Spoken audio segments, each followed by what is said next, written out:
pero pinaghahandaan nyo na siya, mga kapiksi. Okay?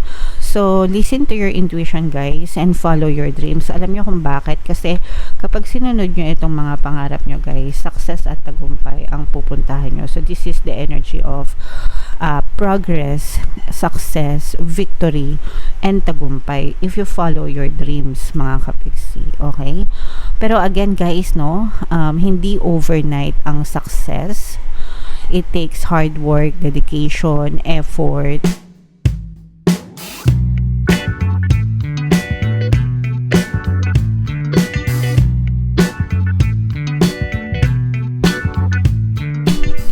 Hello guys, hello Capricorn, money come to me. Ang pamagat ng episode natin for tonight is monthly money horoscope. Guys, para sa Capricorn, Sun, Moon, Rising, Sign, and Venus. Unahin natin tong deck na to, guys. Tingnan natin yung mga money manifesting techniques para sa inyo, mga kapiksi. We have Aspire, guys. So, i-close up natin para mabasa nyo. Yan. Find photos of the place where you would like to work or sketch it. Stick these images on a special board and look at them every day. Draw the business card that you hope to have one day and pin that on the board too. Know it will soon be yours. So, ito mga kapiksi, yung sinasabing special board, ang tawag dito ay vision board, mga kapiksi. So, ito, ang example dito is sa work, no? Pero, actually, pagdating sa vision board, kahit anong gusto nyo na i-manifest nyo, pwede nyong ilagay sa vision board nyo. And, so, kahit ano, let's say, for example, gusto nyo ng bahay, gusto nyo magkaroon ng bahay, hanap kayo ng picture ng bahay na, or style ng bahay na gusto nyo, tapos idikit nyo doon. Pwede nyo i-google, ipaprint nyo, o kaya kung uso pa yung mga magazines ngayon. Dati kasi, magazines diba? Ngayon, hindi ko alam kung may mga, although meron pa rin naman yata mga magazines, no? Pero, ang uso na ngayon is, i-google, tapos ipiprint, diba? So, yung mga ipiprint nyo, ididikit nyo doon sa special board na yun or sa vision board. So, let's say bahay or kotse. Kung kotse yung gusto nyo, anong brand, anong kulay, anong make and model, diba? Tapos, ano pa? Trabaho. Yung sa trabaho, kung alam nyo yung company name, diba? I-google nyo, i-type nyo doon. So, let's say, for example, gusto nyo magtrabaho sa Google Office, diba? So, hanapin yung logo ng Google or kung alam nyo office ng Google, ganyan-ganyan. So, whatever mga kapiksi. Okay? And then, idikit nyo doon sa vision board nyo. Yung vision board, guys, kahit anong klaseng board yan, no? Kahit cork board yan, or illustration board, or kahit na karton, no? Whatever, basta pwedeng dikitan, mga kapiksi. Pwede din siya digital. Kasi uso na rin yung mga digital na vision board sa mga iPad, iPhone, sa mga tablet nyo, ganyan, desktop. So, and, ang technique doon is, you look at them every day until mapasa inyo yung mga bagay na nasa vision board nyo. So ito, kung kilala nyo kung nanood kayo ng Flash na movie, no, the Flash na movie, di ba dun sa Flash na dun si Supergirl? So si Supergirl sa totoong buhay, yung artista na gumanap ng Supergirl, meron siyang vision board. Gumawa siya ng vision board kasi napanood ko yung interview niya. Gumawa siya ng vision board, and yung vision board niya, nandun si Wonder Woman. Diba? Si Gal Gadot yung gumanap ng Wonder Woman. So, nilagay niya sa vision board niya si Wonder Woman. Ang intention niya is gumanap siya na isang superhero sa isang pelikula. So, eventually, nagkatotoo, although hindi siya si Wonder Woman, pero si Supergirl siya, which is, yung intention, ganun pa rin. Play a superhero role in a movie. Okay? So, that's how you manifest things using vision board, mga kapiksi. Okay? So, ang technique doon is everyday titingnan nyo yung vision board nyo and know and understand that it will soon be yours, mga kapiksi. Alright? Okay, so comment down below if feeling nyo naka-resonate kayo dyan, mga kapiksi. Tingnan naman natin yung money ganap sa inyo ngayong September, guys. Shuffle natin tong cards. Habang sinashuffle natin to, panoorin nyo muna yung video natin regarding sa ating paano mag-manifest ng abundance video course. Kapiksi, sawa ka na ba sa mga struggles at hirap sa buhay mo? Masipag ka ba at masikap sa buhay ngunit hindi ka pa rin umaasenso? Ilang beses ka na bang nag-attempt mag-negosyo at mag-invest pero palagi ka pa rin nalulugi? Sa pagkakataon na ito ay maaaring may subconscious beliefs ka na nagiging balakid sa iyong pag-unlad at pagyaman. Introducing, paano mag-manifest ng abundance video course. Dito ay matututunan mo ma-overcome ang mga balakid mo para tuluyan ka ng umunlad, umasenso, sumagana, maging matagumpay, successful at maswerte sa iyong kabuhayan, pera, trabaho, negosyo sa labi at kaperahan ng bonggang-bongga. Dali, mag-send na ng email sa pinoypixie@gmail.com at simulan na ang iyong pagyaman ngayon. Alright, so sa lahat na gusto mag-avail ng course, guys, meron tayong promo ngayong August. Magbibigay tayo ng free 3-in-1 pampaswerte subliminal, mga kapiksi. So pampaswerte sa kabuhayan, sa pera at saka sa love life, worth 1,500. Yung freebie na yan, mga kapiksi, kaya mag-avail na kayo. Sobrang ganda. And meron din tayong bagong course, guys, paano mawala ang third party at magkaroon ng harmonious na relationship para mawala yung mga kabit ng mga jowa nyo, guys.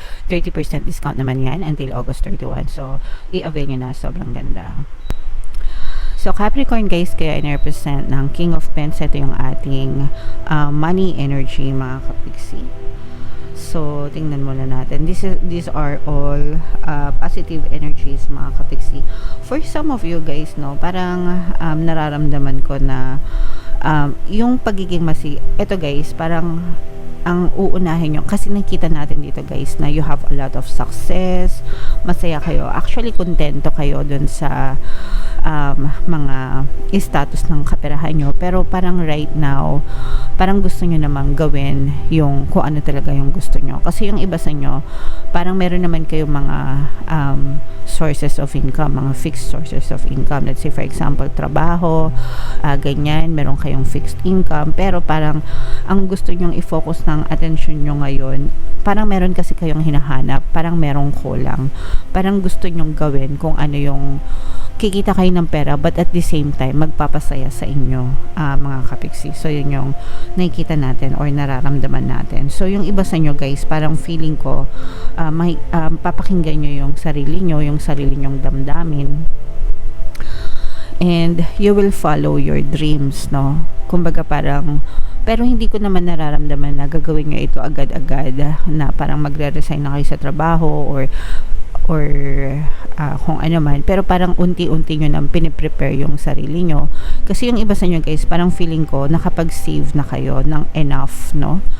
Parang pinaghahandaan nyo talaga, para nagsisave kayo, nag-iipon kayo, para if in case na gusto nyo na mag-resign sa trabaho nyo, meron kayong madudukot while you are trying to earn money doing what you love. Okay, naiintindihan nyo ba, guys? So let's say for example, may trabaho kayo tapos gusto nyong magnegosyo, okay?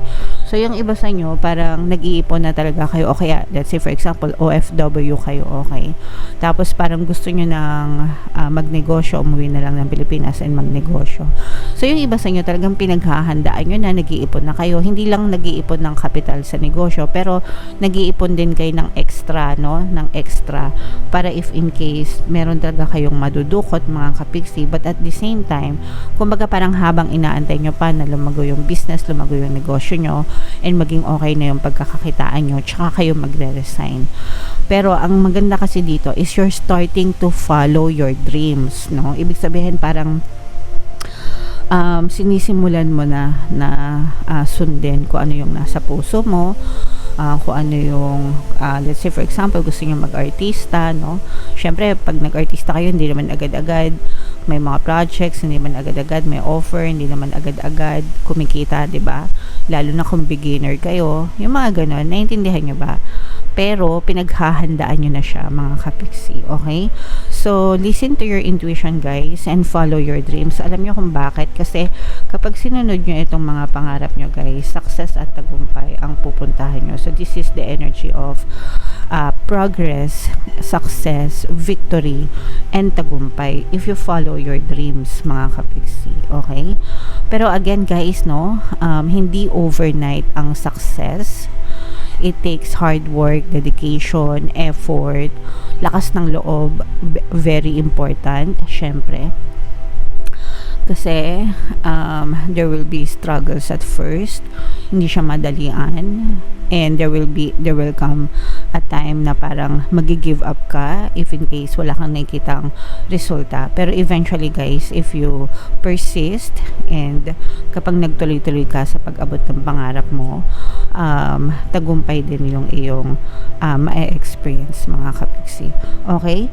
And yung iba sa inyo guys, sa mga nagnenegosyo naman, no, parang or sa mga tuloy-tuloy yung kanilang pagtatrabaho, pagnenegosyo, tuloy-tuloy pa rin ang inyong kitaan, mga kapiksi. So, ituloy nyo lang yan, guys, habang sinusunod nyo yung mga pangarap nyo sa buhay, mga kapiksi. Okay? So, meron tayong another presence ng Earth signs dito, Capricorn, Taurus, Virgo. Yung iba sa inyo, guys, meron pang mga bagong opportunities, pero parang tumatiming kayo, no? Tumatiming. Sabi ko nga, guys, no, parang more on focusing kayo sa mga dreams nyo.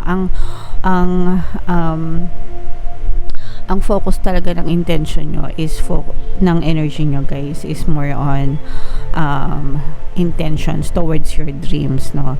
Even yung mga opportunities, parang nagkikreate kayo ng mga opportunities na may kinalaman sa mga dreams nyo. And ito guys, very important. Parang napaka-importante niya sa'yo. Parang hindi kayo matahimik hanggang hindi nyo nasusunod yung mga pangarap nyo. So, when is the best time to take action? Syempre ngayon, okay?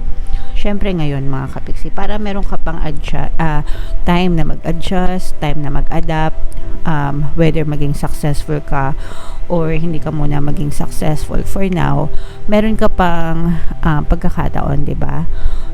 Time na mag-adjust, syempre learning curve yan. So, ang importante is ma-experience mo siya. Okay? Alright.